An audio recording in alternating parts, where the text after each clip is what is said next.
A series that left experts angry. This is pathetic. Others almost speechless. That's insane. In 2014, Stories from Louisiana Purchased launched 2 separate federal investigations. These are allegations of public corruption. Our findings also prompted legislators to rewrite laws. That's my money, that's your money, and they're basically taking it and they're just putting it in their pocket. We forced politicians to answer questions. I mean, that's why I hired him, so I'd stay out of trouble. And dug through hundreds of thousands of pages of records, uncovering potential illegal activity. That should get people riled up. Tonight, we look back at the key stories from 2014. A graduation gift for your niece. That seems a bit out of bounds. Why is that? Where did the extra money go? That's what they made. Get out of here. Wait, really? He's double dipping. What? $300. Really? That's amazing. Here's Lee Zurich. That's the Louisiana way. With Louisiana Purchased. We've spent months combing through hundreds of thousands of pages of campaign finance reports. What we found: lax laws and little enforcement. To illustrate, we showed what could be the most powerful word a politician can use on a campaign finance report. Powerful because the use of this one word can basically make any expense legal. It's a powerful word. It is a powerful word. A word that takes seconds to write. It's just like a catchword that they put in there, and then it makes everything legal. A word politicians hear and use daily. Constituent. These are the individuals that lawmakers serve and represent. That may be the definition, but the reality is that one word, constituent, allows some elected officials to spend freely. If you place the word constituent in there, you're given a free ride. Politicians can place the word constituent in the description part of their campaign finance report, and it basically makes any expenditure legal. Following this next story, the FBI and U.S. Attorney launched an investigation. We spent weeks inspecting records in the basement of the state capitol. What we discovered: one state lawmaker was essentially getting paid for the same expense twice. This powerful state lawmaker had little interest in our questions. Hey, Representative Harrison, Lee Zurich, how are you? Good to see you. Good. Hey, we sent you a note a month ago and we never heard back from you. On what? On some questions we had for you about expenses and some gas receipts and everything. I don't even remember seeing anything on that. Here's the read receipt on the email that we sent you, and we also sent you a letter. We've been trying to ask the Terrebonne Parish state representative if he was being paid for the same expense twice. You're the only one who didn't answer us, you know. Really? Yeah. Well, I can't say that it was important on my list. Joseph Harrison says it wasn't important to respond to our questions about his double dipping. For example, here's a campaign charge of $158 at Office Depot, and in State House records, here's a reimbursement for an Office Depot charge. The receipt, same day, same amount as that campaign charge. But what really stuck out to us: gas. In 4 years, the House taxpayers reimbursed Harrison nearly $25,000 for mileage. During that same time period, he paid another $25,000 for gas out of his campaign account. All totaled $50,000 for mileage and gas for one lawmaker. And remember, his job is part-time. I mean, that's a lot of gas. Over $50,000 in 4 years. You travel with me and tell me how much travel I do. How much do you do in Very it? active. How much? Well, you can look at the vehicles. I change vehicles at least every 2 years because they always get close to 100,000 miles. So you put in 50,000 miles a year? Oh, easy. So Harrison says he drives 50,000 miles a year for his House job. And in 4 years, he claims to have spent $50,000 on gas and mileage. Take a look at Harrison's House district. If he drove from his office in Gray down to Dulac, over to Morgan City, then to Labadeville, and back to his office in Gray, all in the same day, he'd drive about 123 miles. To total up to 50,000 miles in 1 year, Harrison would have to make that drive 406 times. That's 406 times in 365 days.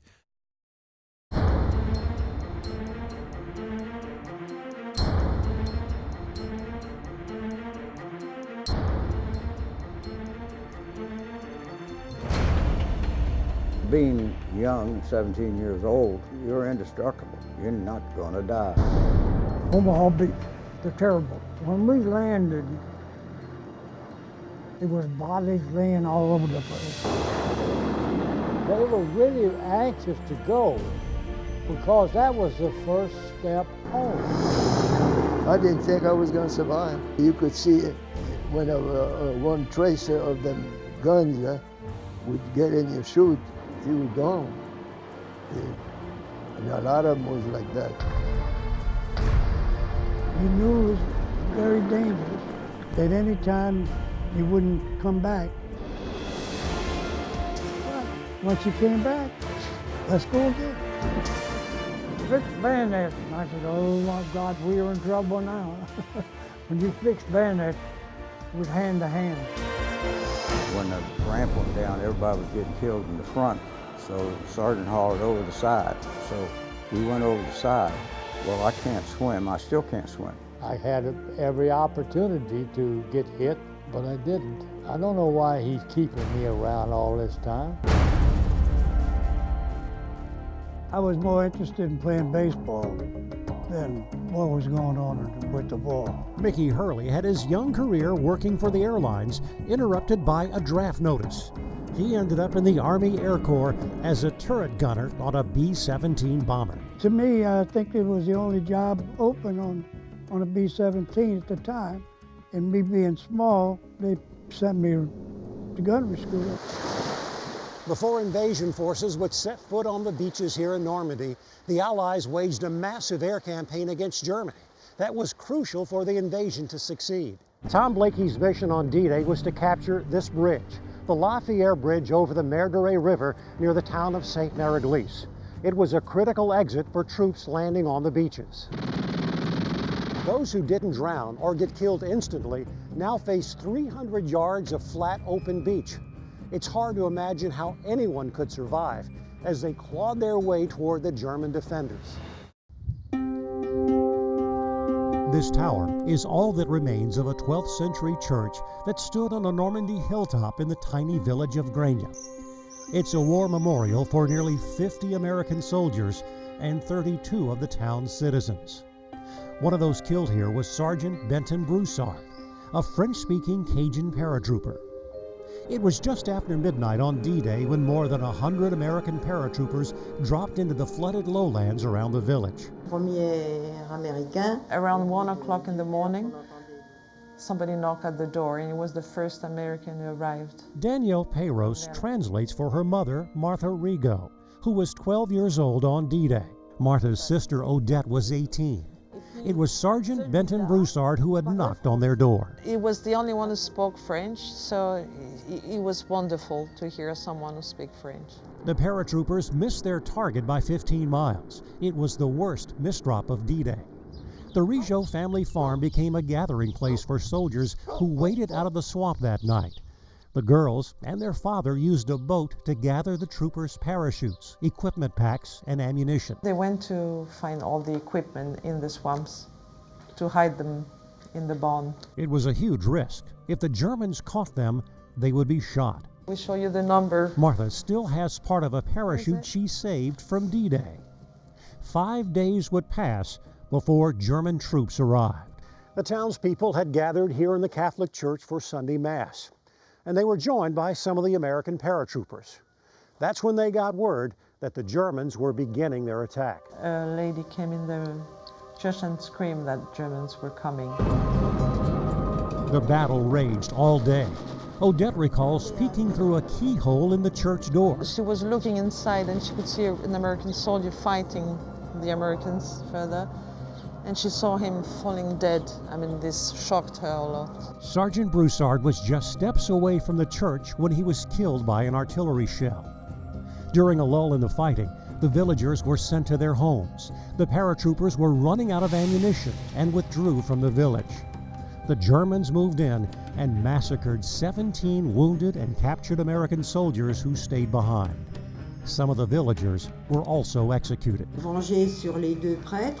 And then they killed the two priests, the French priests who stayed in. Ils les ont fusillés et l'ont mis du... And they burned them. The village of Grania was destroyed. 2 months later, Sergeant Broussard's mother, who lived near Crowley, Louisiana, got this telegram. I don't know if she ever got over it. Deanna Richard Spell is Broussard's niece. She remembers that his mother constantly spoke of her lost son. She dedicated her life to the Blessed Virgin Mary, and she wore blue and white for the rest of her life. Broussard's remains were returned to Crowley, where he is buried next to his parents. 70 years after D-Day, Odette recorded this message to Broussard's family. She would have liked to meet his family to tell them that he was happy with them the last 8 days of his life. Rosemarie Benoit, another niece, grew up hearing stories from her grandmother about the uncle she never knew. He loved chocolates. She would send him chocolates. Her grandmother never knew what happened to her son. And no one here knew that Sergeant Broussard and 18-year-old Odette were falling in love. Pour toi. She was like a first love for her. Il me dit, après la guerre, je reviendrai te chercher. He told her, after the war, I come back to take you. Oh, that's so touching. She really was in love with him. That's good to know, because he may have been at war, but he was in love. After the war, Odette married a Frenchman, and her wedding dress was stitched from the white silk of an American parachute. With the heart of Louisiana, Dave McNamara, Fox 8 News.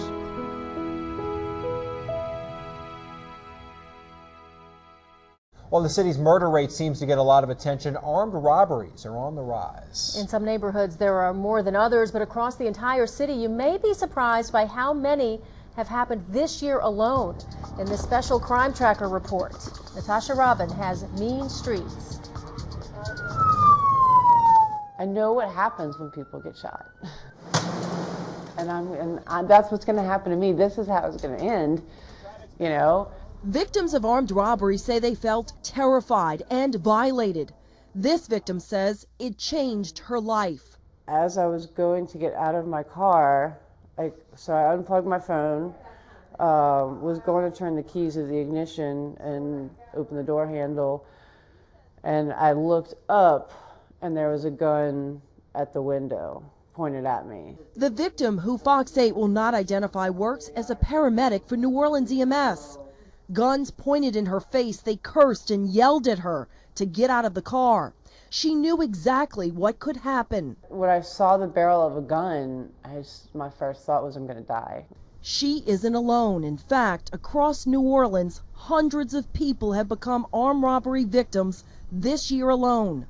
In this crime tracker investigation, Fox 8 obtained the incident report numbers, locations, and time of day for every armed robbery since January 1st until October 1st of this year. On this map, red dots show the sheer number of incidents.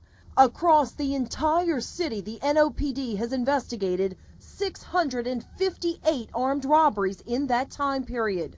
Armed robberies is actually the measure by which we gauge violence in society. The NOPD admits armed robberies are up this year compared to last. And when you take a closer look at where they're happening, it becomes even more telling. In some areas, the victims of armed robbery are business owners. For example, right here at Franklin Avenue in St. Claude, you have the Whitney Bank, the Shell station, and then the McDonald's, all victims of armed robbery this year alone. The most popular street in the French Quarter is no doubt Bourbon Street, but it's also the place where several people have become victims of armed robbery since January 1st. In an 8-block stretch of Bourbon Street, along with Dauphine, which is the next street over, there have been 14 armed robberies. And for people parking on St. Philip Street near Armstrong Park to visit the French Quarter, take note. There's been an armed robbery on every corner, from North Villeray to North Rampart this year. Behind every armed robbery stat, there's a victim who will tell you the experience has altered their life in a negative way. For the New Orleans paramedic, she never imagined she'd be one of them. We think we're invincible, you know, and I did have that thought a little bit before. Like, I'm the one that helps victims, I'm not gonna be a victim, you know, so I kind of, was there a little arrogance in that sometimes? Yes, because I felt safe, you know, I felt safe in my home, I felt safe, you know, in my neighborhood, I felt safe in my city, because I didn't think it was gonna be me. Nobody thinks it's gonna be them, you know, and if I can tell people anything at all, it could be you. Natasha Robin, Fox 8 News. You can find an interactive map locating each armed robbery incident in Natasha's report on our website. Just log on to fox8live.com and you'll be able to click on each mark to find the incident number, location, and description of every armed robbery. That means you can see exactly what is happening in your neighborhood. For the first time in 30 years, St. Tammany and Washington parishes will have a new district attorney. Our stories on Walter Reed launched a federal grand jury investigation, forced the DA to step down from a lucrative side job, and prompted him not to run for re-election. Here's the evolution of our investigation, Downfall of a Dynasty. It all started with a top 10 list, a look at where politicians around the state spent most of their campaign money. One thing that caught our eye, a caterer near the top of the list. All of the money paid by one politician. St. Tammany Parish District Attorney Walter Reed paid Liquid Bread LLC $36,000. We hadn't heard of the company, so we took a closer look and discovered the owner was Stephen Reed, the son of the DA, Walter Reed. If you can't help your family and friends, what's the use of being in politics, right? That's what Edwin Edwards used to say. One of the payments to Liquid Bread was nearly $30,000. Reed's campaign report said it was for catering for a fundraiser in 2012. But we started to ask questions and got a copy of this invoice and these pictures. At the entrance of that fundraiser, a 10-foot-tall balloon walkthrough made a statement. Inside, spiral shooting star columns, dozens of tables with poppers and centerpieces, hundreds of supporters there for good food and a good band, America. The vague invoice shows the beverages were provided by Liquid Bread. Well, I wish I could turn these kind of invoices into my clients. I mean, yeah. I mean, so who's going to check it? Daddy, here's my invoice, you know, give me my allowance. The invoice showed Stephen Reed's company, Liquid Bread, charged the campaign $12 a person for beverages and liquor. It had a handwritten notation that it was okay, per Walter. Travis Sanders has been mixing drinks for 15 years. Here's a look at his reaction when we showed him that invoice. That's what they made. Get out of here. Wait, really? No. Walter Reed held that fundraiser at the Castine Center in Mandeville. We got a copy of the Castine Center's entire folder for the event, where they detail and document the caterer, the band, the production companies, and even list the bartenders. Wow. That folder had no mention of Stephen Reed or his company, Liquid Bread. So what is Stephen Reed doing for this $29,000? Reed finally responded to us by Facebook message. He said that invoice included everything needed to open and operate the bar, except he didn't buy the alcohol. So if Stephen Reed didn't provide or pay the bartenders, what did he do to earn the nearly $30,000? That's not possible. 29 grand, $29,400. That's ridiculous. That's half of my salary in a year. How much would it cost you to put a team together for this event? For 1,800 people, I'm gonna say, I don't know, probably $2,000. That sounds about right, $2,000. Instead, Walter Reed wrote his son a nearly $30,000 check. But there's more. Stephen Reed also owns a production company, Globop, and over the past few years, the Walter Reed campaign has also paid that company for various production expenses. In 2009, Reed's campaign wrote Globop a $14,000 check for producing an anti-drug video. What's really going on here? Is this just an extreme case of nepotism in terms of just handing money over to your son? We tracked down the video, a 60-second PSA. What? $300.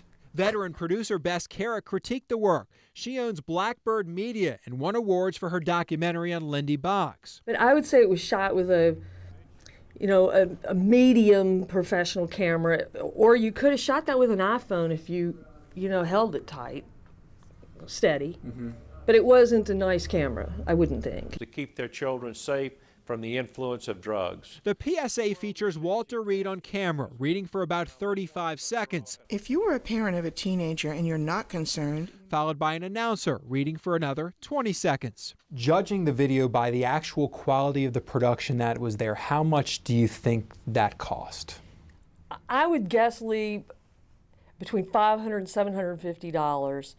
And the reason I say it's that high is because I think that might have been a professional voice at the end, and if so, those run at about $275 a pop. When you see that the video cost $14,300. Really? That's amazing. Oh, that's very interesting. Yes, that's surprising to me. Surprising because she says she's never come close to charging that much money for a 60-second video. You have to be drunk out of your mind to pay that much. Our look into Walter Reed then examined his overall campaign spending. It's just abuse of dollars. Reed hasn't faced an opponent since 1996, but since then has spent an average of $149,000 a year, tax-free money. That's more than I certainly make in a year. He spent $51,000 on meetings. Most were held at restaurants. Many had hefty price tags. And that's an incredible amount of money to spend on a campaign that's literally non-existent if he hasn't faced any real competition. One questionable example, January 1st, 2002, Reed had a meeting at Sal and Judy's on New Year's Day and spent $2,400. Same day, another meeting at Sal and Judy's. This time he charged $1,050 to his campaign. On New Year's Day 2002, all totaled $3,450 for 2 meetings at Sal and Judy's. Politicians think campaign money is their own money. Next, our look into Walter Reed shifted to a local hospital. Reed files paperwork with the state every year disclosing where he earns his money.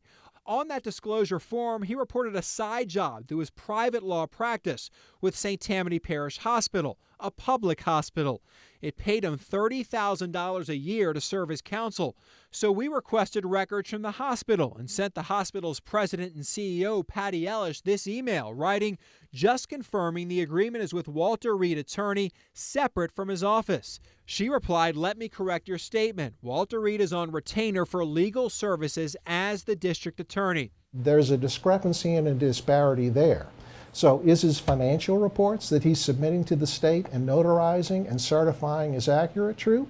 Or is the hospital right about that? Again, on his disclosure form, Reed claimed the money was for his private practice, but the hospital said the arrangement was through Walter Reed acting as district attorney.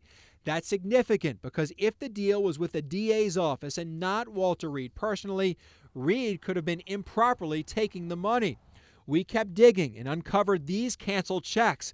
The checks from the hospital show they were deposited into the DA office account until March of 2007, when endorsements on the back of the checks changed, and the checks started going into Reed's personal checking account. It means Reed could have kept $217,000, meant for the public. The hospital dug into its archives and handed over board resolutions that showed a deal with the district attorney's office and not Walter Reed. Those resolutions show Reed present at the meetings when the board voted on the legal arrangement with his office. The paper trail don't align with what Mr. Reed is alleging occurred. We also looked closer at Reed's office spending and discovered he had taxpayers cover the cost of his prescription medication and doctor copays, essentially using public dollars to cover his portion of medical costs. Over a 3-year period, those reimbursements totaled nearly $12,000. The office reimbursed Reed for prescriptions like Tamiflu, Nexium, and Cialis. The state's legislative auditor launched an investigation into spending by Reed. A report should be coming out next year. Our story sparked a federal investigation. After our reports aired, the feds subpoenaed the Castine Center for a copy of the fundraiser folder and the hospital for records related to Reed's legal work. Reed resigned from that hospital side job after our stories. In July, Reed announced he wouldn't seek re-election. These stories led to what some in St. Tammany call the downfall of a dynasty, as St. Tammany Parish will have a new district attorney for the first time in 30 years. Now from Fox 8 News, this is a special report. A coast in crisis. Now your host, John Snell. Over thousands of years, land and sea engaged in battle. For a time, land mostly won, creating this place we call South Louisiana. The land and one of the richest seafood estuaries on earth help to define us, our food, our music, America's unique place.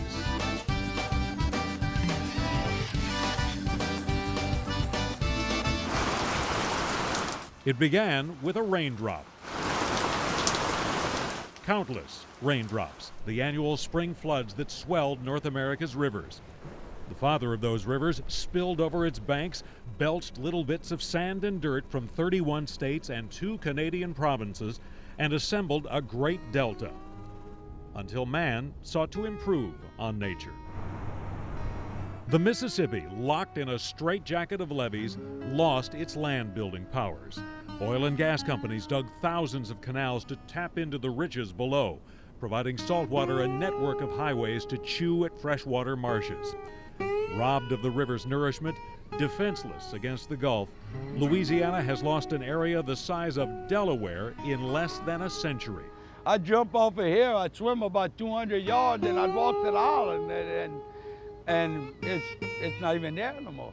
As a kid, Dean Blanchard remembers an island with 40-foot trees next to his shrimp processing plant in Grand Isle. Today, a NOAA study says the island ranks as one of the fastest sinking places on Earth. And where you had land at, you got 5, 6, 7 foot of water. It just ate up like crazy. Louisiana's coastal master plan provides a blueprint for reassembling parts of the coast. Not everyone shares the vision, and bitter fights now rage over limited dollars and how to fight the sea. The issue of Louisiana's coastal land loss can be so complex it's difficult to wrap your arms around it. A few years ago, we set out to document the story of one place and watched it vanish before our eyes. On a tiny island in Plaquemines Parish, a pelican chick enters this world unaware of the crisis in his home. In 2010, 4 islands in Cat Bay, home to several thousand birds, were basted in crude oil from the Gulf spill. This is the final island where any of the birds nest today. Right now, this is it. In Barataria Bay, this is it. The islands were in trouble long before the BP well disaster, but Plaquemines Parish blames the spill for hastening their demise. Mangrove trees and grass died, soil that clung to the roots had nothing to hold on to. Robert Spears has been documenting an astonishing rate of land loss throughout the parish. He believes this may be the last generation of birds in Cat Bay. Sir, you're a public official. Why won't you answer our questions? You're paid with public money, and you won't answer our questions. Why not? Public officials unwilling to answer tough questions. Do you think it's appropriate that you're here drinking during the day? Findings that launch investigations. My name was falsified on this document. That's not my company. And sometimes lead to charges of corruption. It's despicable. It makes me sick. Tonight, we look back at a series of stories where Fox 8 News is holding officials accountable. Do you think a Mercedes is appropriate? Well, I don't think it's a problem. So what did they do for you? Nothing. Hey, Mr. Thompson. Hey, Lee Zurich. Hey, you never called us back. It's illegal. Here's Chief Investigative Reporter Lee Zurich. State agencies launched an investigation into a longtime elected official following our next story. Constables are obscure positions in Louisiana. Their main job is to serve court papers. Our investigation focused on one first elected to office in 1987. As you'll see, this constable spent many of his days in the Double Deuce bar behind me. What are you drinking today? Do you think it's appropriate for an elected official who's supposed to be doing public work to be drinking during the workday? Undercover video of a West Bank elected official drinking instead of doing his job. The state's legislative auditor is investigating a nonprofit that works out of this office here on Magnolia Street. It's a nonprofit that owes the federal government $1.3 million, a nonprofit that still spent money on pricey meals and travel. The nonprofit is fully funded by taxpayers. Its mission to take care of the homeless and disabled. They owe the federal government $1.3 million. Rounded off, that's correct. And while they've owed that money, the officers charge meals, cars, and trips to the nonprofit. I think they're living high on the hog on taxpayer money. Sunday, April 8th, 2012, the Facebook page of the nonprofit's director of programs, Ada Craig Roberson, has a picture of the family outside Redfish Grill after a delicious brunch. There's Ada Roberson with her husband, Ricky, who also works at the nonprofit as the CFO. Another picture inside the restaurant includes this post, Rick and I at Redfish getting our Easter eating on. The nonprofit's credit card records show the agency paid for a meal at Redfish Grill. Same day, the cost $357. Alternatives Living's officers showed up here at the Fox 8 studios for our interview and drove together in this white Mercedes-Benz. Records show the nonprofit covers the lease payments for the car, $540 a month. Do you think a Mercedes is appropriate? Well, I don't think it's a problem, because I mean, I think we could have gotten a Chevy that paid the same amount of the lease for. So I don't think the name brand makes a difference. But a quick search of the internet shows they could have leased a Chevy Impala for $269 a month, a Traverse for $279, or even a Honda Accord for $189 a month instead of the $540 Mercedes. They could have saved some money to help pay off their tax debt. The head of a state agency here in Baton Rouge got arrested. He's been charged with theft. Here's the story that launched the state's investigation into an official they say stole your money. I mean, this is public money. It is public money. Deshari spent much of that public money, you guessed it, on his public credit card. Tens of thousands of dollars of charges for restaurants and condos, clothing and dental work, and he even withdrew cash. Why do you take cash withdrawals from public credit card? Why won't you answer our questions? These are legitimate questions. You're a public official. You spend public money, sir. Why won't you talk to us about how you spent public money? It's pretty dang bad. Sick at my stomach. It's inexcusable. Thanks to your investigation is how we uncovered it. We had no idea. You're paid with public money, and you won't answer our questions. Why not? No explanation? What about Linda Martin, who works for you? She charged gas in Texas. Any explanation? At one curlicue, and then we come back down and we got another little curlicue here, and it's these little ripples that cause us concern. And this one that is moving more to the North Shore, and that's where I'm stressing, this one right here. Gotta have to pay attention as that comes across St. Tammany during the next 30 to 45 minutes. They believe this tornado touched down at Highway 16 and 1054. Took down a number of trees along Highway 16. That road was shut down for a while. They were able to clear the trees from there. Traffic is once again flowing on Highway 16, but then the tornado made its way through this neighborhood. There are other streets that are also affected in Amite. I'm told there are about 8 homes, they believe, on this street. And again, every single home affected by this tornado in some way, shape, or form. The folks, amazingly, out here are incredibly great spirits. They believe that, they're going to be okay. There were no injuries, so they're happy with that. But obviously, this is a devastating loss right before Christmas to basically lose your home. I mean, no one can stay in this home. We are under winter storm warning. As everybody knows, 2 things are going to happen today. It's going to get colder and it's going to get wet.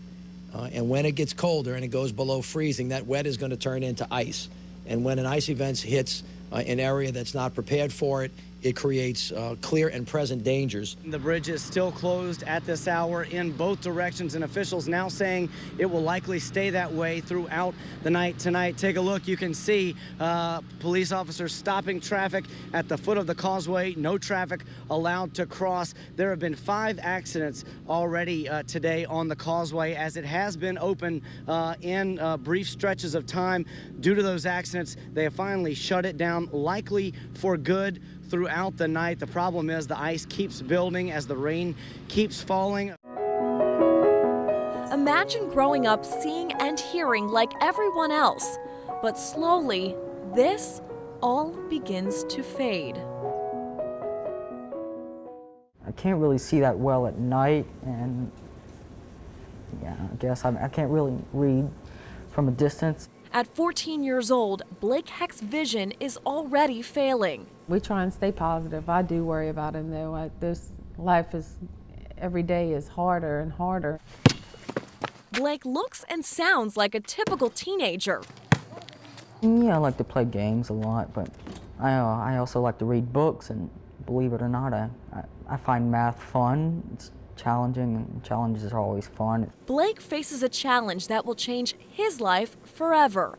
His story begins at birth. Just a few hours old, his parents were informed he was born with little to no hearing.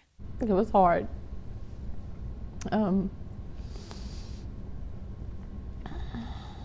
I didn't want to accept it.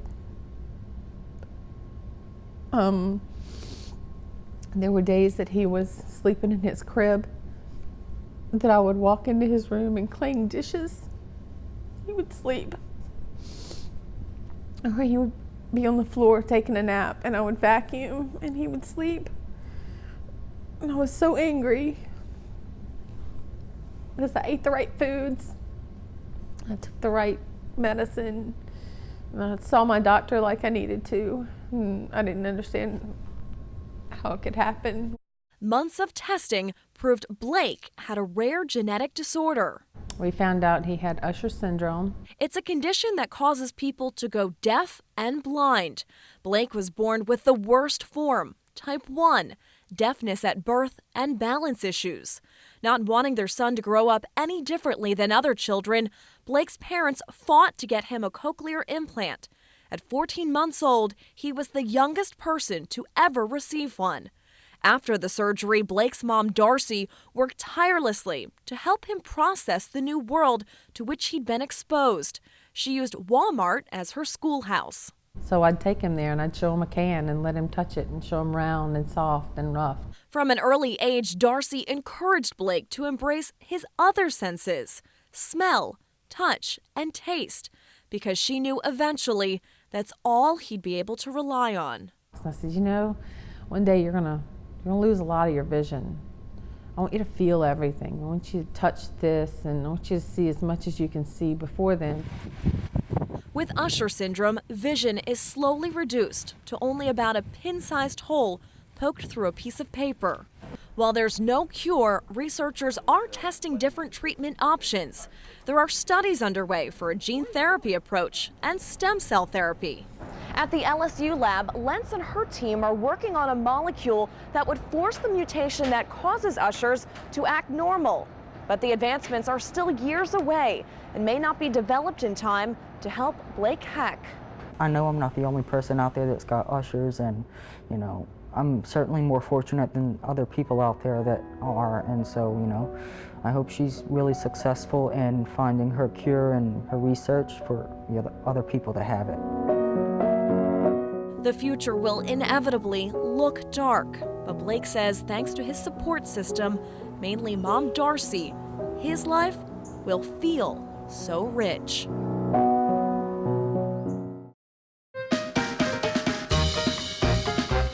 This is a Fox 8 special, the Endymion Extravaganza.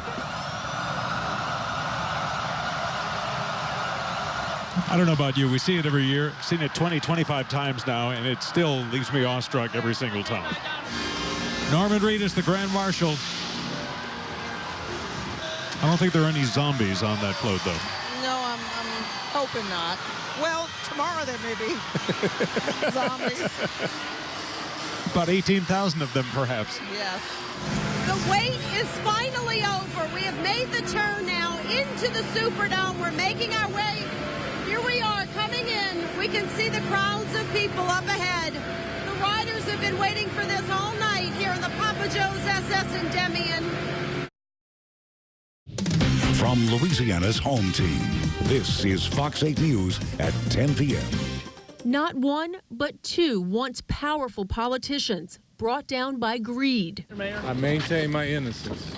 At one time, Ray Nagin vowed to root out corruption in a city plagued by it. Now he's the first mayor in New Orleans history charged and convicted of it. I think it's a sad day. And for the first time, Peter Galvin apologizes for ripping off the people of St. Tammany Parish. I think he got caught, and he's sorry he got caught. Once the highest paid elected official in the state, the former coroner learns his fate. We said everything we need to say in court today. A tale of two corruption cases and a double whammy at federal court on a day that will certainly go down in the history books. Good evening, I'm Kim Holden. And I'm Lee Zurich. Tonight, one of the jurors who found Ray Nagin guilty of almost every count against him says the former mayor did very little to sway the jury when he took the stand. Jurors agreed with the government that Nagin accepted money, free trips, and truckloads of granite for his family business from city contractors. They convicted the former mayor on 20 of the 21 counts against him, including bribery, conspiracy, tax evasion, and money laundering. Rob Masson talked tonight with the jury forewoman, a North Shore nurse, who describes one of the most difficult decisions of her life. Ray Nagin himself was the key witness for the defense, often telling the jurors that others were to blame for many of the charges against him. But the jury forewoman tells us she and her fellow jurors were not swayed. What are your thoughts on what this verdict means for this man and for the city of New Orleans? I have that sense of sadness, I really do. It's a family that's going to go through a lot of things, and you know, everything that the city of New Orleans went through, all the residents there, it's a lot. And my heart goes out to everything involved with this. A lot of people were wondering if Ray Nagin would take the stand. Of course he did. What are your thoughts on his testimony? You go in there with the sense that he's innocent, but then when you see all the evidence, it was hard to stick to that thought. You know, you really tried to give him the benefit of the doubt for a lot of things, but the evidence was just too secure. Did you buy his repeated attempts to try and blame Katrina for some of the confusion over some of these documents? Not too much. Not too much. And he also tried to say that the prosecutor misled you all quite a bit. Obviously, you didn't buy that either. No, no. It was too evident. The evidence they had was just too much. I mean, it was just in your face every day for 8 hours, 9 hours a day. It was hard to dispute that. Was there any one thing that he said that just made you think, we really can't trust his testimony? I'm not sure if that's how I felt. I mean, in one case, he was blaming Katrina for one of the trips that he took, and the trip was actually before Katrina. Right, I do remember that. Yeah, that kind of gave you a little sense of doubt. There was some testimony that his sons actually asked Rodney Williams for some of the money after he got a big contract. Did you feel that his sons should have testified or could have been tried in this matter? Yeah, I kind of did, but then then a bunch of us thought that because they weren't public figures, that it didn't really apply. But I did think that at one time, we all did. The former mayor said that he had no role in Stone Age. He was a financier. Did the jury buy that? No. No, there was a contradiction of how much ownership he had. I mean, he admitted to paying $10,000 a month to keep it afloat as well. Did that convince you that he did have a strong role in that company? Yeah, and the percentage of how much he was ownership in Stone Age, the percentage. A lot of people were surprised that the verdict came in so soon. A lot of people thought that you all could be out a long time. To you, it felt like a long process, though, right? Yeah. Well, I really thought it would not end till the end of the week. That was my thoughts Tuesday, because we were there 3.5 hours. We didn't get through very much. What message do you hope that verdict sends out? That politicians in the future think twice before they do anything wrong, because they got to answer to somebody one day, even if it's not the courts. Bridget LeBlanc had nothing but praise for Judge Ginger Berrigan, who presided over this case. LeBlanc says she's relieved that she and her fellow jurors won't have to decide on Ray Nagin's sentence. The judge will do that based on federal sentencing guidelines on June 11th. Back to you. All right, that's Rob Messon reporting. Now, Ray Nagin showed little emotion while his wife wept as the verdict was read today. Nagin will likely spend years in federal prison as investigators uncovered a wide range of crimes across his 2 terms as mayor. Scott Satchfield reports. Swarmed by media, former Mayor Ray Nagin emerged from federal court this afternoon guilty on 20 of 21 corruption counts. I'm surprised. I thought that the jury would not find him guilty of any of these counts, but we will move on to appeal the appellate process. Prosecutors said they're happy with today's outcome, but wouldn't comment further as they left the courthouse. Tonight, however, we're getting more insight into the investigation, more than 5 years in the making. This was kind of a back to the basics case that required a lot of patience and a lot of hard work. FBI Special Agent in Charge Michael Anderson says multiple federal agencies work together closely, conducting interviews, reviewing records, and chasing a trail of evidence that tied Nagin to numerous crimes, including bribery, wire fraud, money laundering conspiracy, and tax evasion. It all added up, Anderson says, to many different avenues for investigators to follow. Well, I think in public corruption cases, it is unusual to have multiple transactions and schemes, not that they don't exist, but that we're able to capture them, to be able to get witnesses that will cooperate and testify to what happened in that scheme and flesh out the intent. Investigators delved deeply into Nagin's connections with several key players, including former city contractors and his own chief of technology. Investigators tracked down emails and BlackBerry messages, bank records, and manifests for private jets. But even with the evidence trail, Anderson says challenges remained. The fact that the case was a historical case, kind of a paper case and interviews after the fact, that it was much more difficult to establish that intent, which when you have cases where you have consensual recordings and wiretaps and you capture that intent real time, it oftentimes makes it for an easier conviction. But Fox 8 legal analyst Joe Responti says investigators built an airtight case, one that led to guilty verdicts on all but one count. They laid it out. It worked well for them. They got a jury that they wanted. By they, I mean the prosecution. So it's not a surprise that they came back with this verdict. Only count with a verdict of not guilty was count 7. That one dealt with a bribery charge surrounding a $10,000 payment from Rodney Williams. Ray Nagin's sentencing is set for June 11th. That is his 58th birthday. Wow. All right. Thanks a lot, Scott. Former St. Tammany Parish Coroner Peter Galvin gets slapped with a 2-year prison sentence and a hefty fine. Yeah, Galvin's sentencing follows our series of body of evidence investigations detailing questionable spending in his office. During today's hearing, Galvin told the judge he apologizes to the people of St. Tammany for betraying their trust. He says he also can't get back his ruined reputation, but will do whatever he must to make the parish whole. The judge ordered Galvin to pay more than $193,000 in restitution, as well as a $5,000 fine for conspiring to steal money from the coroner's office. In addition to the restitution, Galvin must pay immediately. There will be another hearing next month to determine if he should pay any more. Even though Galvin apologized, one of the whistleblowers in the case says she doesn't think Galvin is sincere. I don't see him as changed as much as I would have liked to have seen him. I think he got caught, and he's sorry he got caught. I'm sorry that he went this far down the road that he did, but I really don't see, as of now, any evidence that he's any different. Galvin will report to prison April 11th.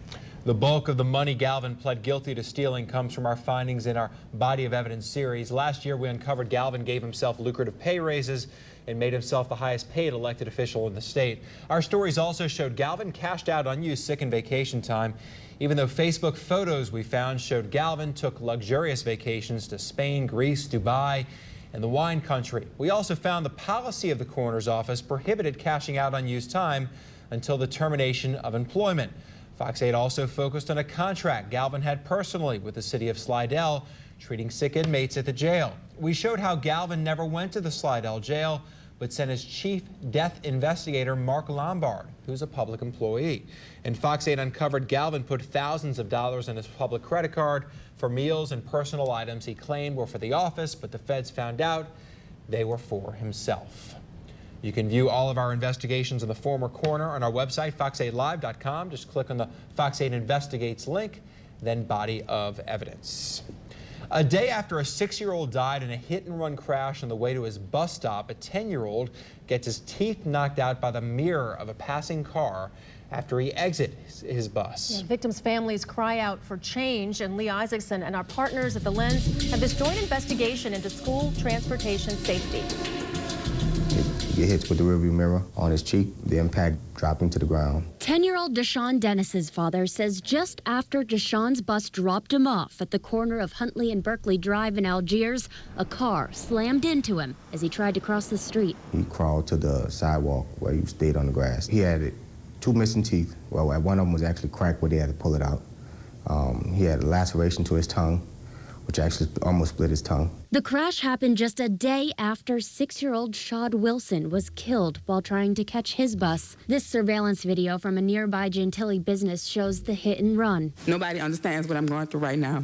So whatever needs to be done, it will make me happy to get it done. Shad's mother addressed educators and members of New Orleans City Council who gathered to discuss safety changes to school transportation. Councilwoman LaToya Cantrell says they're now considering legislation. That any yellow school bus providing transportation to public school kids are mandated to have not only video and audio recording, but also a bus monitor that will serve as that crossing guard if needed. So we're taking this very seriously. I wish this had been started sooner. According to our partners at the Lens, children wait for school buses along some of New Orleans' busiest thoroughfares, such as here on General Meyer Avenue, a 4-lane road with no neutral ground. This bus waited with its stop signs flashing for a student to cross the street before taking off. But Terry Dennis says his son's bus didn't wait. School bus pulls off. He walks across the street, and he gets hit by the car, which was coming behind the school bus. According to our partners at the Lens, both Deshaun and Shad's buses are owned by Hammond's Transportation, the city's largest contracted school bus company. One of many groups the city and victims' families are calling on to make changes in order to protect New Orleans children. I just want something to be done because I never want anybody to feel how I feel ever again. I don't want anybody to ever lose a child, how I lost mine. So whatever needs to be done, just get it done. When the Lens reached out to Hammond's Transportation regarding school transportation safety in general, a spokesperson said they have no comment. The city says today's meeting was just the first step in making safety-based changes to the school's transportation system. Our partners at the Lens have much more information on their website, thelensnola.org. Kim. All right, thanks, Lee. The condition of a musician brutally beaten in the French Quarter improves. The brother of Doug Potter says he's now staying awake and conscious for extended periods of time. The musician is also squeezing his family members' hands and making good eye contact. Potter was critically injured when police say someone robbed and beat him just off Bourbon Street after a gig.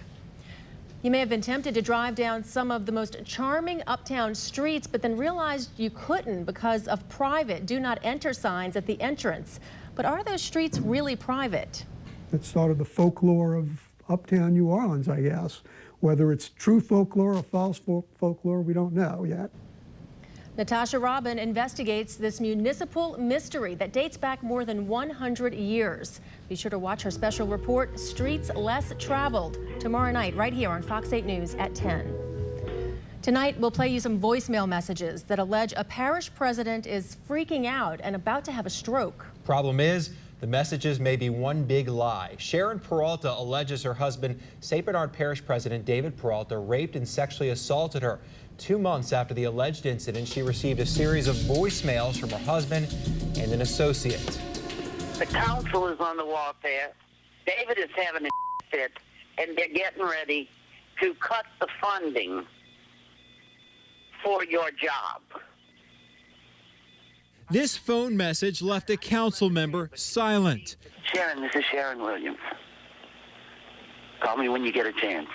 Voicemails from December 19, 2013, left in the cell phone of Sharon Peralta, the estranged wife of Parish President David Peralta, who has accused her husband of rape and sexual assault. Sharon, this is Sharon. These voicemails were left by Sharon Williams, an attorney based in St. Bernard Parish. She left 7 of them in a few hours, trying to get Sharon Peralta to call her back. The reason she gives, Peralta was about to lose her job as the parish's paralegal. Sharon, you got to call me right now. They are the council. I don't quite understand this, but the council is on the warfare. David is having a fit, and they're getting ready to cut the funding for your job. I don't understand, but you need to call me, and you need to talk to David, I guess, because don't talk to anybody on the council unless there's somebody real close to, and call and find out what the hell's going on. This is very strange. Call me. A little while later, another message from Sharon Williams shortly after she claimed to receive a phone call from David Peralta. Sharon, this is Sharon. You're scaring me now. Call me. I just want to know you're all right. David just called again. He's freaking out. He sounds like he's about to have a damn stroke. So, oh, God. He's trying to stop this thing, but I don't know. It doesn't look good. Call me. Sharon Peralta never called Williams back, but the phone calls continued with threats. The council wanted to get rid of Sharon Peralta. Sharon, this is what I found out so far. The council is going to use you against David to make the whole thing public and not unfund the paralegal job. Or, according to David, he talked to McGoey, who just got on a plane to go skiing. You can take a leave of absence. David said he'll put you on his hospitalization and pay for it. He said that it wouldn't disturb your pension. The next message came from the parish president himself. Sharon, it's David. Please give us a call. It's important. We wouldn't be calling you if it wasn't important. And it's certainly safe for you to come here or just at least call Sharon. And a little while later, another message from Sharon Williams. Sharon, David's gone. So I've got to warn you of what they have in mind. This is horrendous. I'm trying to keep you from getting hurt. David Peralta then sent his wife this text message that reads, "Sweetheart, please call Sharon ASAP. This is not about me. This is about your job. We are trying to help, but need your cooperation. Please call now." A series of messages trying to get Sharon Peralta to call back based on one premise. The council wanted to defund her paralegal position. Did the council ever consider, discuss defunding Sharon Peralta's position? No, Lee. The council never, ever, nor did the administration ask the council to defund that position. That premise appears to be false. It's bizarre.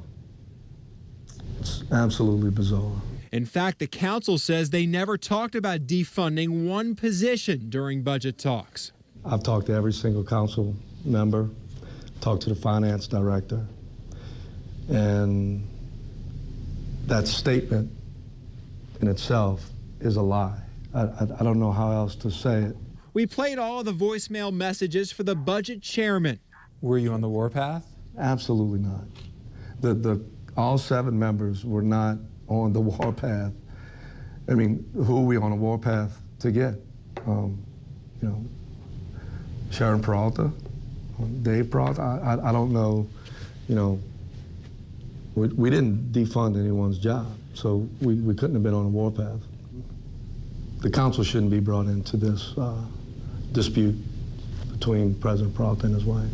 All of this leads to one question. Why did David Peralta and Sharon Williams leave these messages? I mean, all I can think, Lee, is that there was an attempt to get her to call someone. Very simple. Sharon Peralta's attorney agrees. He told us in a statement the morning of the voicemails, Sharon Peralta left a message for the St. Bernard District Attorney, Jack Rowley, asking for the office to recuse itself in the rape investigation. Sharon Peralta's attorney told us after speaking with District Attorney Jack Rowley that same day, Sharon Peralta was inundated with phone calls and a text message from David Peralta and Associates. Sharon Peralta believes this was an attempt to get her out of hiding, to meet with him by using the counsel to threaten her job so that he could stop her from pursuing the Attorney General's office. Hey, Miss Williams. We called Sharon Williams. She declined our request for an on-camera interview. We emailed David Peralta last Thursday for a comment. He replied he would be most happy to address this matter. But a few minutes later, he emailed again and asked for a transcript or copy of the voicemails. We didn't have a transcript available, so we sent him a summary. He responded, that helps. But on Friday, we got a letter from Peralta saying he wouldn't comment without a transcript. So we sent him one. Peralta never got back to us with any statement. It's an embarrassment. So that's how I look at it. And I wish none of this would be going on. One council member says the turmoil between David Peralta and his wife gives the parish a black eye. Guy McGinnis is still trying to figure out the details behind a series of messages in December that ended with Sharon Williams leaving her 7th message in a few hours. Sharon, I'm not going to call you again, honey. You've hurt my feelings. You think I've gone to David's side, and I haven't. But I have been trying to make sure you can get another job. So I wish you all the luck in the world, and I imagine it's going to be a hard time, but Merry Christmas, David. Bye. The McGoey mentioned in one of the voicemails is William McGoey, the parish attorney. Councilman Guy McGinnis said one thing was accurate in the voicemails. McGoey did go skiing in December, which was referenced by Sharon Williams in one message. All right, well, Hootats will not see 4 veteran players in black and gold when the team kicks off next season. The Saints' latest roster moves coming up in sports. And last night we all had all this rain around. I'll take you back in time to show you tomorrow much better. Your Weather Authority forecast coming up.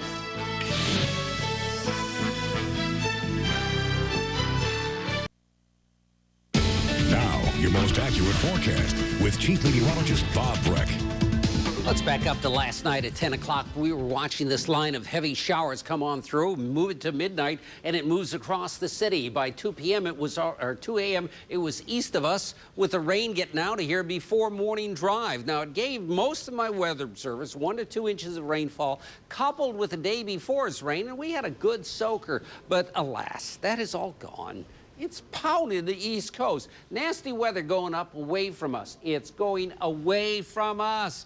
And as that goes away, all we have to deal with is one night tonight of really cold air. And this cold air grips all of the southeast, but it is milder out to our west.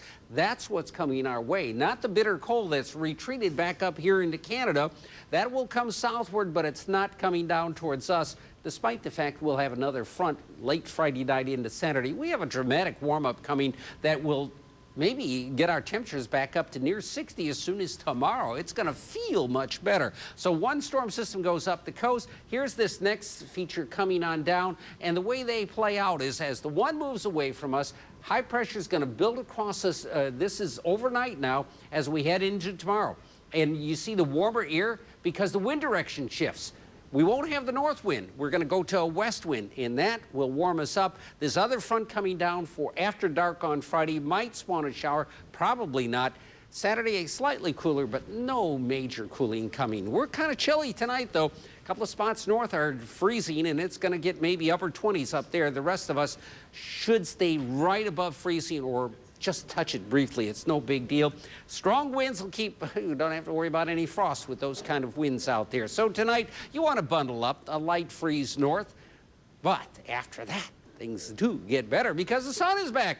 That'll warm us up tomorrow, especially in the afternoon. We're talking maybe upper 50s. As we get into Friday, upper 60s. And, well, no, we come down a little bit on Saturday with that weak front. But look at Sunday.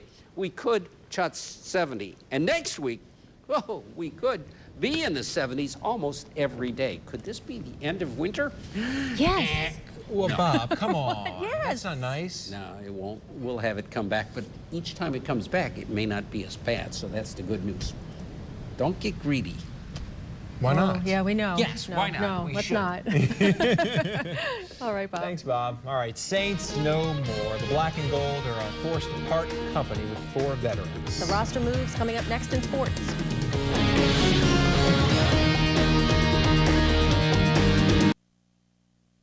From Louisiana's home team, this is Fox 8 News at 10 p.m. With your Wednesday sports, they're called cap casualties. NFL teams have a ceiling on how much money they can spend on players. The Saints were over it, so somebody had to go, and Wednesday there were 4 somebodies who really were somebodies during the Saints Super Bowl run. Will Smith, Jabari Greer, Roman Harper, all have been released. Free agent Jonathan Vilma will not be pursued by the team next season. On the youth movement front, the Saints did sign linebacker Keonta Dawson to a 1-year deal believed to be the veteran minimum of roughly $500,000. On the floor, Pelicans closing out the pre-All-Star break portion of the calendar in Milwaukee. Bucks, man, 9 wins coming in. They're terrible. Ersan Ilyasova gives the Bucks, though, a 6-point lead. They're awful. But here come the Pelicans in the second half. Al-Farouq Aminu with the steal. Frequency change approved. A good day. The difference maker with AD in foul trouble most of the game, Alexis Ajinça, and 7 Pelicans scoring in double digits in the game as they go on to win. Also in college ball, LSU takes its 8th loss of the season, 83-78 at College Station. Every Aggie on the floor or on the roster scored in the game. At least we know you don't hide what you think, right? No, 9 wins, you're terrible.